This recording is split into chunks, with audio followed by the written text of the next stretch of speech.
What would you do if the people who claimed to own you, the people who held your life in chains, suddenly found themselves trapped in the very fire they once set in your soul? This is not a story of comfort. It is a story whispered across generations.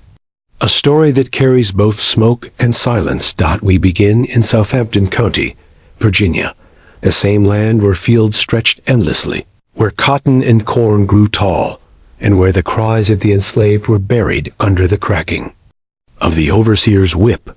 But among those cries, there were also whispers, whispers of freedom, whispers of defiance, whispers of courage that refused to be silenced. And within these whispers, one name burns through the ashes of history. Mary. Mary was enslaved. She was expected to be silent. She was expected to serve, to bend, to break. But Mary was watching. Mary was remembering. And Mary was waiting. Because in Southampton, every plantation held its secrets. Secrets of cruelty, of broken promises, of lives stolen. But also secrets of resistance.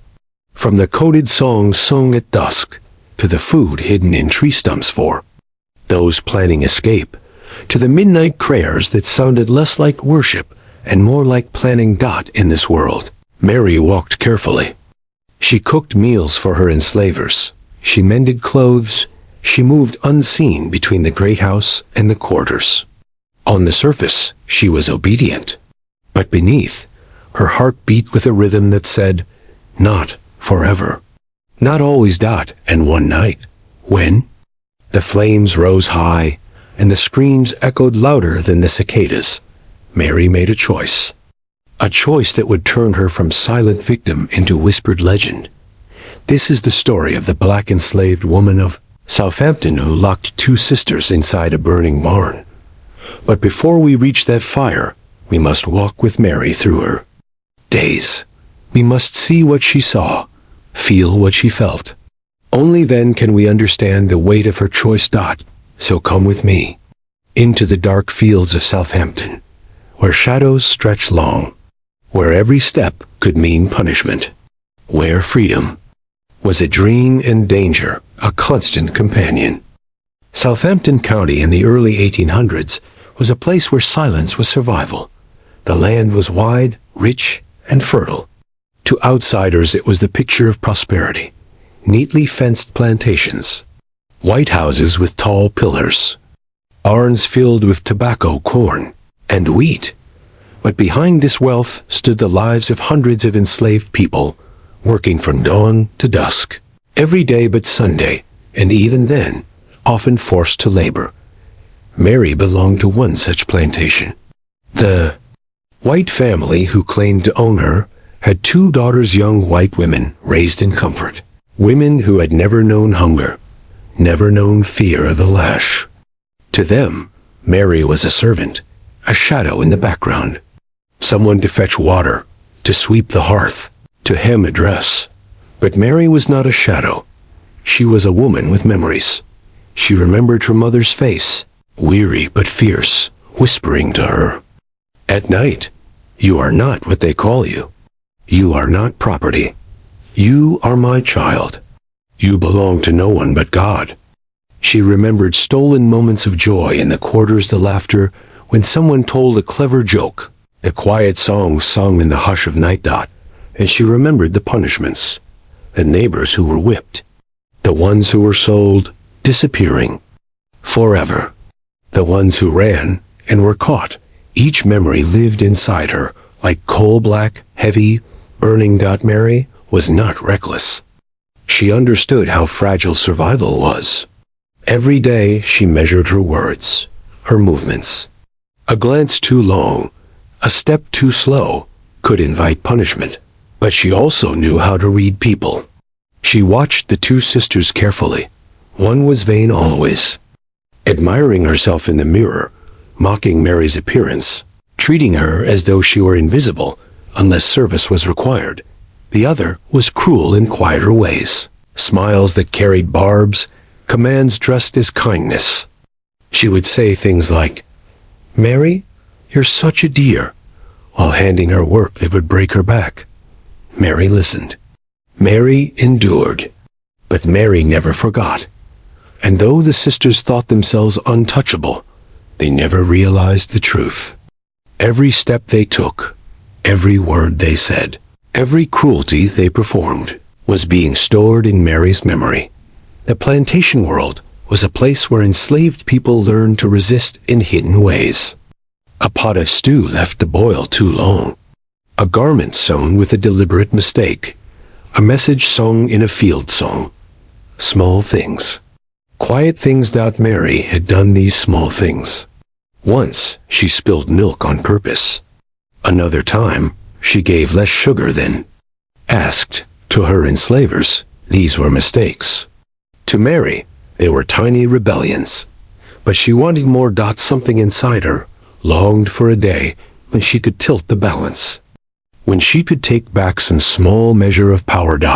And as she worked in the fields, or in the house, or passing by the barns, she carried this thought with her. There will be a day. There will be a chance. That chance came slowly, like a shadow. Moving across the ground. It began with whispers in the quarters. Whispers of rebellion. Whispers of uprisings in other places. The enslaved in Southampton had long memories. They remembered Denmark Vesey's plans in Charleston. They remembered rumors of Haiti, where enslaved people had risen and claimed their freedom. Mary listened to these whispers, though she did not always join in. She knew the cost of being overheard. But inside, she stored them alongside her memories, adding fuel to the quiet fire burning in her chest. One evening, as the sun dipped low and the sky burned orange, Mary stood outside the barn. The two sisters had been quarreling inside, voices sharp, accusing each other of stealing or lying.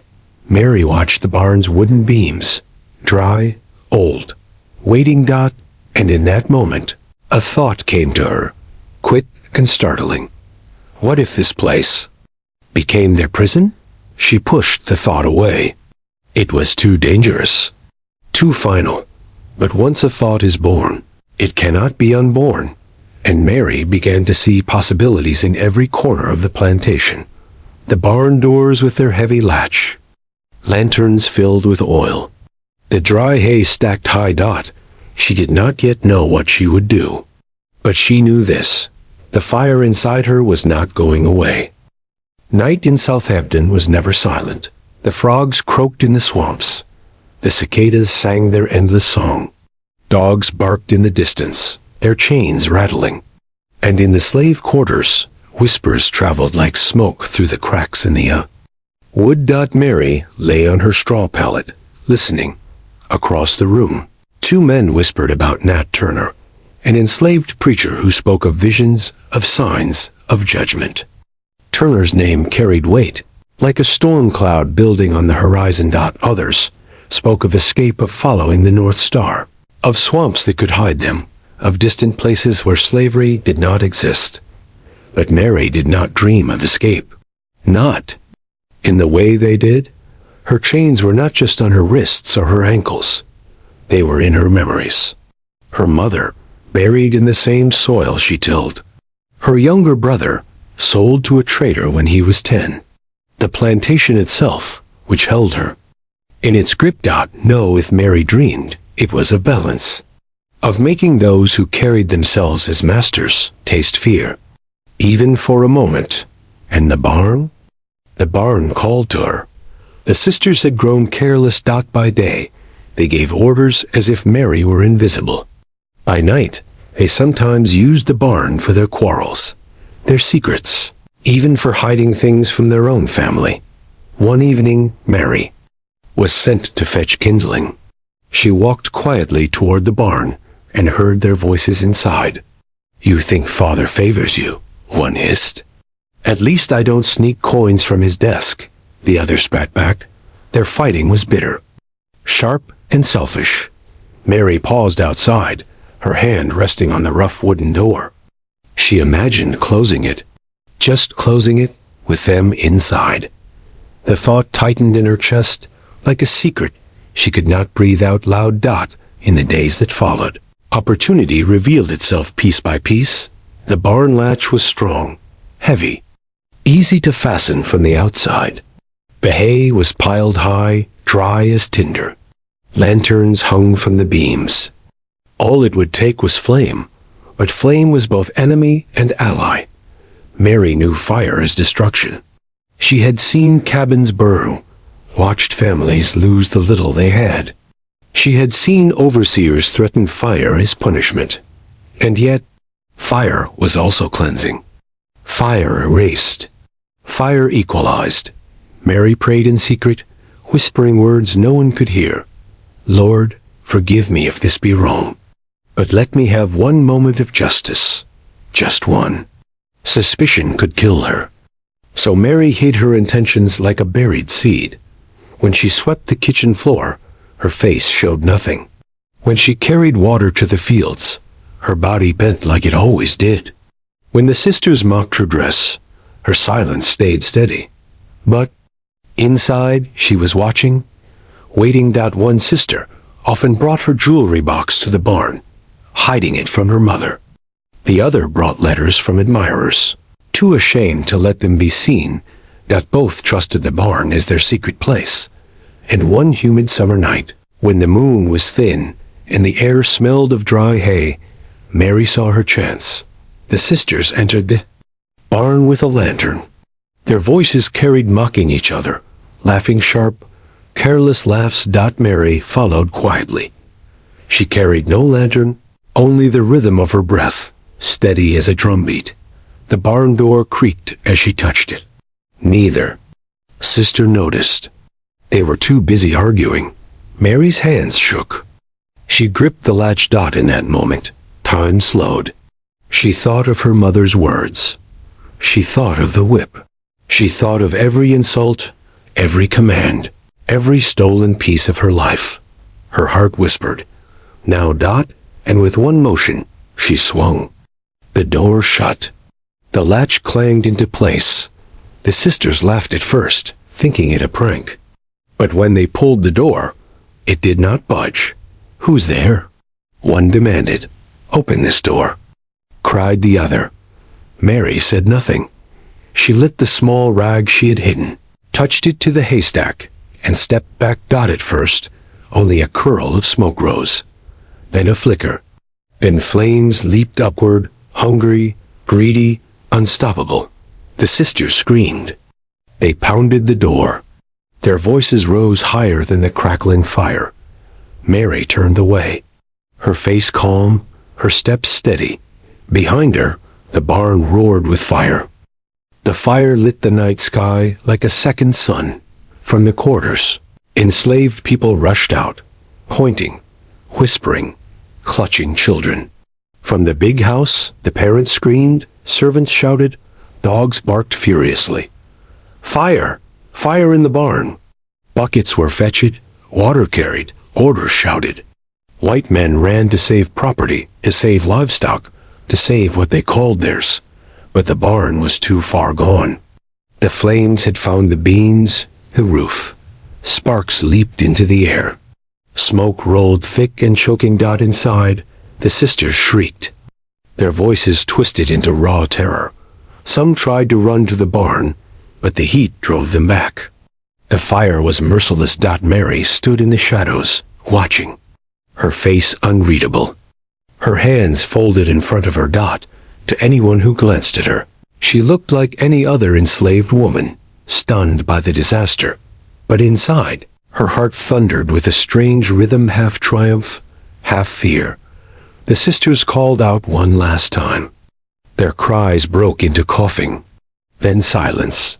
The roof collapsed. Sparks rained upward. The barn became a skeleton of flame. And Mary did not move. She had done it. The weight of years of humiliation, cruelty, and stolen freedom, it had not vanished, but it had shifted. For one night, she was not powerless. For one night, fear belonged to them. And though no one saw her hand on the latch, no one heard her prayer, Mary knew what she had done. She did not smile. She did not weep. She only stood still, while inside her, the fire continued to burn. When dawn came, the barn was ashes. Charred beams jutted upward like blackened bones. Smoke still rose, carrying the smell of destruction. The sisters were gone. Their bodies never pulled from the ruins. The family mourned loudly, their cries echoing across the fields. The enslaved mourned quietly or pretended to. Some bowed their heads. Others whispered prayers. But in their eyes, behind the mask of sorrow, there was something else. Something unspoken. They did not ask questions. They did not name what they suspected. But they looked at Mary differently. Just a flicker, a glance, a pause too long. No one spoke of the latch. No one spoke of the moment the doors had shut. Mary herself carried on as before. She swept the floors, drew water, washed linen. She obeyed commands with the same steady silence. But at night, when she lay in her pallet, she stared into the darkness and felt both lighter and heavier at once. She had taken a risk beyond measure. If anyone had seen, if anyone had whispered her name, her life would have ended in chains, in the whip, in death. But no one did. The barn fire became a story of accident. A tragedy blamed on carelessness, on a knocked-over lantern, on fate. Mary's secret remained her own. The plantation never felt the same. The family walked with shadows on their faces, as if afraid of something they could not name. The enslaved walked with a quiet strength, as if reminded of something they had always known, that power was not as one-sided as the masters believed. And Mary? She became a whisper, a glance, a story that traveled in low tones, never told aloud, but carried like a spark from one person to another. Mary's name does not appear in the grand books of history. You will not find her carved in marble. You will not see her story in textbooks, but her choice. That night in Southampton lives on in whispers. It reminds us that resistance was not always open battle. Sometimes it was secret. Sometimes it was silent. Sometimes it was fire. Mary's act was not just destruction. It was a declaration, a way of saying, I am not powerless. I am not yours. I am my own God in a world built on domination. Every act of defiance, large or small, was a crack in the system. And those cracks, over time, broke the walls wide open. Mary's fire burned more than a barn. It burned the illusion that enslavers were untouchable. It showed that even those forced to bend their backs could still choose moments of defiance that shifted the ground beneath their oppressors' feet. And though her story is half legend, half history, its meaning is clear. The enslaved were not silent shadows. They were human beings with courage, with anger, with dreams of justice. So when we remember Mary of Southampton, we remember not just a barn fire. We remember resilience. We remember resistance. We remember the courage to act when action seemed impossible. The fields may forget. The barns may crumble. The names of the enslavers may fade. But the fire of Mary, the woman who locked the sisters inside, still burns. It burns in memory. It burns in story. And it burns as a reminder that even in the darkest chains, the human spirit can still strike a spark.